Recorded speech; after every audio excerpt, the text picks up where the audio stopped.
کہ سارا خیبر سے کراچی تک لوگ ٹینس اور پتہ نہیں کیا ہو رہا ہے. تو اب وہ ابھی اللہ کیا گزرا 27ویں کا اب یہ کوئی ہے یہ 27ویں یا کہہ رہے ہیں ٹوشا ہے بھائی کہہ رہے ہیں ٹوشا ہے بھائی یہ نہیں شوشی کی بات نہیں ہے. دیکھیں امینڈمنٹیں کانسٹیٹیوشنز میں ہوتی رہتی ہیں, انڈیا کے اندر بھی امریکہ کے اندر بھی, پتہ نہیں اس میں تو 100s کے اوپر چلی گئی. جب آپ محسوس کرتے ہیں کہ جو آئین ہم نے بنایا ہوا ہے اس کو ماضی میں کسی نے ڈسٹارٹ کر دیا ہے یا کوئی شکیں ایسی ہیں جن میں ابہام ہے اور اس میں عدالتیں اپنی انکریجن کرتی ہیں, تو یہ ضروری ہو جاتا ہے کہ اس کو کیا جائے. یہ ایک جمہوری طریقہ ہے. 26ویں امینڈمنٹ بہت ضروری تھی. میں اگین عزو ایمان کہتا ہوں, بہت سے لوگ بڑا پراپیگنڈا کرتے ہیں, او جی بالکل عدلیہ نو جو ہے نا اس کے تو دانت نکال دیے ہیں فلانا ہو گیا. نو, عدلیہ میں انہوں نے یہ کہا ہے کہ سینیارٹی کے اوپر نہیں ہوگا بلکہ میرٹ پہ اوپر ہوگا. اور یہ سینیارٹی کم میرٹ کا جو اصول ہے یہ ہمارے جسٹس منصور علی شاہ صاحب جو ابھی سپرسیڈ ہوئے ہیں ان کی قیادت میں بیٹھ کے انہوں نے یہ بنایا تھا. جب ہائی کورٹ کی ججز کی بات ہوئی تھی, ہائی کورٹ لاہور میں بھی 2 ججز کو کاٹ کے وہ آنریبل ہماری جسٹس میڈم بنی ہیں, اور سندھ کے اندر بھی 2 کو کر کے. اس وقت ان کو یہ تھا کہ شاید ہم لوگ سینیارٹی پہ بن جائیں گے, لیکن جب ہم نے یہ دیکھا کہ سینیارٹی کے اوپر آپ ضروری نہیں ایک بندہ سینیارٹی بندہ ہے 18 دن وہ چیف جسٹس رہتا ہے پھر ہٹ جاتا ہے, تو ساری عمر وہ اپنے وہ perks and privileges chief justice کی لیتا ہے. سیکنڈلی آپ as a justice of the supreme court اگر آپ پولیٹیسائز ہو جاتے ہیں, اگر آپ کہیں رشوت کے چکر میں آتے ہیں, اگر آپ کنٹروورشل ہو جاتے ہیں, تو حکومت کے پاس یہ چوائس ہونا چاہیے کہ 3 4 5 ججوں میں ایک جو بیسٹ ہے. آپ یہ دیکھیں کہ یہ جو 73 کا آئین ہے یہ یہی کہتا ہے کہ میرٹ کم سپریئر. ابھی یہ چیف جسٹس جو یا فریدی آئے ہیں جنرل صاحب, یہ سے کوئی توقع رکھیں کہ 139واں نمبر سارا اور 60 لاکھ کے اللہ کے کرم سے اور صبح سے شام تک ہم ادھر ہماری عدالتوں میں دیکھیں لوگ دلیل و رسوا ہو رہے ہیں انصاف کے. بہت اچھا کویشچن ہے باٹ صاحب آپ کا. دیکھیں اللہ کے کرم سے it is a change for the better. 2 ججز کو سپرسیڈ کیا ہے بیکاز ان کی وجہ سے کچھ وہ بہت اچھے ججز ہیں اپنے طور پہ بڑے پروفیشنل, لیکن ابھی پولیٹیسائز ہوا تھا, کچھ کنٹروورشل ڈیسیژنز دیے گئے تھے, کچھ یعنی چیف جسٹس کی مرضی کے خلاف ایک قسم کی اندر ایک ریوولٹ کا مسئلہ تھا. دیٹ از دی ریزن کہ 3 نمبر پہ یحییٰ افریدی ایک ایکس سروس مین کے بیٹے ہیں. ان کے فادر کپتان تھے اور وہ سوڈ آف آنر تھے, پی ایم اے سے. Sword of honour is no joke. اور ان کے دادا جو تھے وہ کرنل تھے فوج کے اندر. تو یہ اللہ کے کرم سے فوجی گھرانے کی گود میں انہوں نے جنم لیا ہے. اس لیے آج حکومت بھی اور اپوزیشن دونوں جنرل یحییٰ افریدی کی تعریف کر رہے ہیں. کوئی بندہ انگلی نہیں اٹھاتا. انہوں نے بھی یہ جو اسپیشل سیٹوں کا مسئلہ تھا اس کے اوپر ان کا ایک ڈسینشن کا نوٹ تھا, اور آئندہ بھی کوئی توقع یہ نہیں رکھی جا سکتی یہ حکومت کا فیور کریں گے اس کا بھی کریں گے. ابھی جنرل صاحب ہم یہ لڑائی لڑتے رہیں گے, یہ جو 26ویں ترمیم اور 18ویں ترمیم سے لے کے اب 27ویں, یہ 5G کا دور ہے.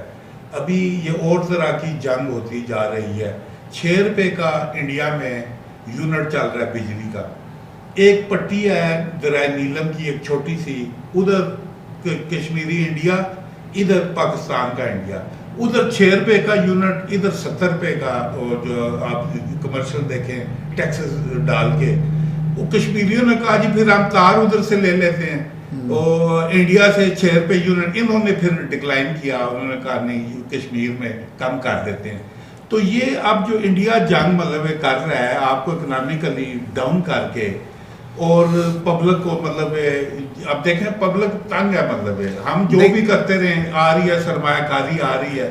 تو یہ جو انڈیا گیم کھیل رہا ہے تو اس میں پبلک خود ہی کہ جناب ہم انڈیا سے جو ہے نا بولے ڈالر انڈیا کا بڑا سستا ہے, وہ یونٹ بڑا سستا ہے, ہر چیز انڈیا کی سستی ہے. تو یہ کیا آپ سمجھتے ہیں؟ یہ جو ہے نا اس کو آپ ہمیں سمجھنا چاہیے کہ پہلی بات تو یہ ہے کہ انرجی کی قیمتیں کم ہونی چاہیے, اس میں تو کوئی 2 ڈاؤٹ نہیں ہے اور 2 رائے نہیں ہے, چونکہ لوگوں کو افورڈ کرنا چاہیے. اور آئی کین اشور یو کہ بھاشا ڈیم بن رہا ہے, مومن ڈیم بن رہا ہے, یہ واٹر انرجی رینیویبل انرجی پہ کام ہو رہا ہے, ونڈ ملز لگ رہی ہیں, سولر انرجی پہ جا رہا ہے. دیکھیں اکانومی کو تباہ کرنا بڑا جلدی ہو جاتی ہے. آپ ایک حکومت کو چلتے پرائم منسٹر کو کہیں بیٹے سے تنخواہ نہیں لی, اڑا کے رکھ دو 2/3 اور وہ تو تھم کر کے بیٹھے گی نا. اور پھر اگر جن کو لے کے آئے ہیں وہ چلانے کے قابل نہ ہوں تو مسائل تو بنیں گے نا. ابھی اللہ کے کرم سے تن کے چن کے موجودہ حکومت اور یہ کولیشن گورنمنٹ ساری پارٹیاں آلموسٹ ایگزیکٹ ون وہ ایک آشیانہ بنا رہی ہیں. تو یہ آگے چلے گا. جہاں تک انڈیا کا تعلق ہے نا, یہ ایک بہت زیادہ نیگیٹو نیریٹو بھی ہے. میں آپ کو ایک چھوٹی سی کلپ بھیجوں گا, وہ ایک فارنر نے کی, اس نے کہا انڈیا از اباؤٹ ٹو ڈس انٹیگریٹ. اس کے اندر جو انسرجنسیز ہیں نارتھ ایسٹ میں, آسام کے ایریا میں, میزورام, وہ آپ کے جو یہ جو ہے ماویسٹ کی ہے, خالستان کی ہے, کشمیر کے اندر ہے, لوگ تنگ ہیں, کسان بھی تنگ ہیں, اور اندر جو ہے ہندتوا اور مسلمانوں اور مائنارٹی منی پور کے اندر کیا کر رہے ہیں. تو اس لیے ڈونٹ کال ہم لعنت بھیجتے ہیں اس چیپ بجلی کے اوپر. ہم اپنی بجلی اللہ کے کرم سے نیلم وغیرہ میں بیٹر ہوگی, اور آئی کین ایشور یو ہمارے لوگ ایل او سی کے قریب رہتے ہیں کیونکہ ہم ان کو ٹرسٹ کرتے ہیں. وہ مسلمانوں کو ٹرسٹ نہیں کرتے, انہوں نے مسلمانوں کو ایل او سی سے ہٹایا ہوا ہے کہ یہ مل نہ جائیں. تو اللہ کے کرم سے انشاءاللہ بیٹر ہوگا. جیسا صاحب 2 شارٹ کوسچن آپ کے سامنے رکھوں گا. پہلا کوسچن یہ ہے کہ آپ نے اپنی گفتگو کے آغاز میں کہا کہ ڈالر جو ہے وہ کافی مستحکم ہو رہا ہے, اکانومی ہماری جو ہے اس میں بھی آپ بہتری آپ کو نظر آ رہی ہے. میں پوچھنا یہ چاہوں گا کہ اتنی مثبت جو آپ سائن دے رہے ہیں, اس کے باوجود جو عام ہماری عوام ہے, جو غریب عوام ہے, اس تک اس کے زیادہ جو ہے اس کے نتائج جو ہے وہ نہیں مل رہے, اور بہت مہنگائی جو ہے وہ اسی طریقے سے بدستور قائم ہے. دوسرا میرا کوشچن جو ہے وہ ضلعی ہماری جو سیاست ہے چکوال کی, کیونکہ آپ ماشاء اللہ خود بڑا ابو رکھتے ہیں, تو کیا آپ سمجھتے ہیں کہ ہمارے 3 جو ایم پی ایز اور 2 جو ایم این اے ہیں, یہ اب تک جب سے یہ منتخب ہوئے ہیں, یہ پارلیمان میں انہوں نے عوام کے لیے کچھ کیا ہے اور عوام کی یہ بات بن سکے؟ دیکھیں بات یہ ہے کہ اس کو کہتے ہیں, جو آپ کہہ رہے ہیں نا کہ نیچے, اس کو کہتے ہیں ٹرکل ڈاؤن ایفیکٹ. کیا ہے یعنی پبلک تک کیسے پہنچے, یہی ایفرٹ ہو رہی ہے. کوشش کریں, آپ دیکھیں پنجاب میں مریم نواز سارے وہ کام کر رہی ہے جو پبلک کی ویلفیئر کے, ہاسپیٹل, ایجوکیشن, بچوں کے لیے بجلی کے اوپر کہی ہے, صفائی وغیرہ. ابھی میں ڈپٹی کمشنر کو مل کے آیا ہوں, ان سے بھی میری گفتگو ہوئی ہے, اور ان سے بھی میں نے یہی کہا کہ لوگوں کو آسودہ کریں, health facility, education, price control کے اوپر خیال ہو, صفائی کے اوپر خیال ہو, کرائم کو کم کیا جائے. تو آئی ایشور یو کہ یہ پریارٹی اس صوبے میں تو یہ لا اینڈ آرڈر لوگوں کا کام ہے, پرائس کنٹرول بھی صوبائیت کا مسئلہ ہے, لیکن مرکز والے اپنا کام کر رہے ہیں. جہاں تک ہمارے پارلیمنٹیرینز کی کیا مسائل, دیکھیں اس کا جواب وہ خود دے سکتے ہیں نا, کہ کیا آپ طاہر صاحب کو بلائیں, I am sure he will be able to tell you کہ وہ کیا کر رہے ہیں. ان فلوروں کے اوپر میں تو جب کھڑا تھا, اللہ کے کرم تھے وہاں ایز اے سینیٹر, آپ کو پتہ تھا, آپ ہی نے ایک ادھر پروپوزل دی تھی, اور ایک یاد ہے آپ کو ریزولوشن کیا تھا کہ مجھے سینیٹر بنایا جائے, حکومت نے سینیٹر بنایا. اللہ کا کرم ہے, ان آور ہمبل کیپیسٹی میں نے 6 سال میں چیئرمین سینٹ کمیٹی برائے ڈیفنس پروڈکشن رہا, 6 ایئرز لگاتار. ہم ڈیفنس کے اندر خدا کے کرم سے بہت کام کیا, اور چکوال کے لیے تو ہم سینیٹر ہوں نہ ہوں, میں سیاست میں تھا نہیں تھا, جب میں فوجی بھی تھا تو آپ کو پتہ ہے یہاں آپ کے پنوال سے وہ ہمارے گاؤں تک 30 کلومیٹر کی ساروں کو گیس 1994 میں, grid station, higher secondary education, مساجد, سڑکیں, اللہ کا, اور یہ کوئی احسان نہیں تھا. سر ایک تو ارٹیسٹ ویلکم ٹو دس پلیس, اور پھر آپ نے درست کہا کہ ہماری جو سی ایم پنجاب ہیں, she is working very hard, very smart, but despite all that, as far as image in the public is concerned, she is not being perceived as a genuine representative, as somebody who can bring the change in the promise at the provincial level. اور پھر مجھے ایک آپ نے جو ہے عدلیہ کے متعلق جو ابھی جو امینڈمنٹس ہوئی ہیں, اس سے یہ توقع رکھی جاتی ہے کہ جی ابھی عدلیہ جو ہے نہ تو کوئی ان میں سے عمر عطیہ بندیال نکلے گا, اور نہ ہی کوئی جسٹس قاضی فائز عیسیٰ نکلے گا, because Umar Atiyah Bandial was pro PTI, pro IK Niazi, and as far this Mr. Justice Qadi was concerned, he was considered as the anti PTI. تو ایک مجھے آپ کا جو آپ کا ادارہ ہے جہاں پہ آپ نے پوری جو ہے اپنی ایک working life, you retired as A lieutenant general, تو کیا وہاں پہ بھی کچھ ایسا کرنے کی ضرورت ہے, اور گورنمنٹ کے کہیں پر تو نہیں چلتے کہ وہاں پہ کسی طرح کی کوئی ریفارم لے کر کے آئیں, تاکہ وہ بھی کسی طرح کا کوئی پولیٹیکل جو ہے کردار وہ ادا کرنے سے اس سے بالکل ایبسٹین کریں. Thank you sir. بہت دونوں کوشچن بہت اچھے ہیں. دیکھیں جہاں تک چیف منسٹر کا تعلق ہے ابھی 7 مہینے ہوئے ہیں اور اٹ از ٹو ارلی. وہ اس کے اوپر میرے خیال ہے پریزیڈنٹ ڈیگال نے کہا تھا نا کہ you will have to wait until the evening to see how splendid the day has been, کہ آپ شام تک انتظار کریں کہ دن کیسے گزرا ہے. بول کے جب آپ کہتے ہیں نا good to see you, chief justice آ رہے ہیں, بندہ کوئی ملزم کھڑا ہے تو کہتے ہیں گڈ ٹو سی یو, تو آپ کو اوپر فیملیاں بیٹھی ہیں تالیاں بجا رہی ہیں, یہ غلط ہے. لیکن کئی غلط الزامات ہوتے ہیں. ابھی دیکھیں فائز عیسیٰ صاحب کے پیچھے وہ ایک بیکری میں گئے فیملی کے ساتھ, ایک بدتمیز سا انسان ادھر کھڑے ہو کے کہ یہ آپ کو شرم آنی چاہیے.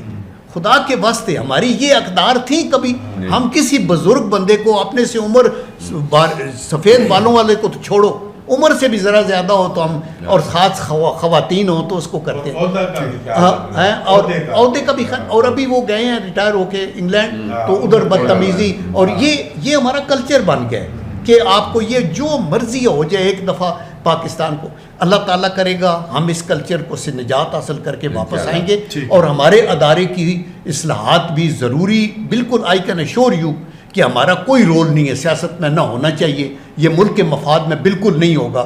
لیکن ملک کو مضبوط کرنا ہے, اور جب قومی سلامتی کے چیلنجز آ رہے ہوں تو آرمی کنسرن ہو جاتی ہے کہ ہم صرف ڈیفینس بجٹ بارڈر کے بیٹ پہ نہ کرتے رہیں, اندر سے لوگ ہماری جڑیں کاٹ کے ہمارے اسٹیپ کریں گے تو وہ پھر ان کا رول اس میں آ جاتا ہے. اچھا جنرل صاحب, آخری مختصر سے سوال کروں گا. ایک تو یہ بتائیے گا کہ کیا نواز شریف واپس آئیں گے, پہلا تو یہ ہے, اور دوسرا جو سول ایڈمنسٹریشن ہے اس میں بعض جو لوگ ہیں وہ تنقید کر رہے ہیں کہ جو حاضر سروس آفیسرز ہیں جن کا تعلق فوج سے ہے اور ریٹائرڈ آفیسر, ان کی تعداد اچانک کافی بڑھ رہی ہے. یہ تنقید کس حد تک جسٹیفائڈ ہے؟ دیکھیں ایک تو میاں صاحب انشاءاللہ ضرور آئیں گے نا, ہی از اے سیاسی برڈ ہے, وہ ایک فگر ہے, تو پھر اگر آپ ادھر نہیں آئیں گے تو آپ کی سیاسی اتنی مشقت ہو. اور آئی ایشور یو کہ ٹوڈے آپ کے سیاسی افق پہ اگر کوئی ایک لیڈر موسٹ ایکسپیرینسڈ ہے جو کہ اسٹریٹجک ڈیسیژن لے سکتا ہے تو وہ نواز شریف ہے. بائی گاڈ میں یہ قطع نظر اس کے کہ میں مسلم لیگ کا ممبر ہوں, میں یہ کہہ رہا ہوں کہ اف ہی از دیئر, ان کا ایک اسٹریٹجک سینس ہے. یہ جتنی موٹر ویز بنی, آپ کے پورٹس بنی, ایئرپورٹس بنے, بہت سی چیزوں کو, آپ کی جی ڈی پی کیا تھی, آپ کی پر کیپٹل انکم کیا تھی, ابھی بھی وہ آئیں گے. اور وہ جوڑنے والا بندہ ہے, اس کے اندر ایک بہت بڑی متانت اور عاجزی بھی ہے, اور وہ انکساری کے ساتھ سب کو ساتھ ہے, اور کبھی بدتمیزی کی بات نہیں ہوتی. نمبر 1.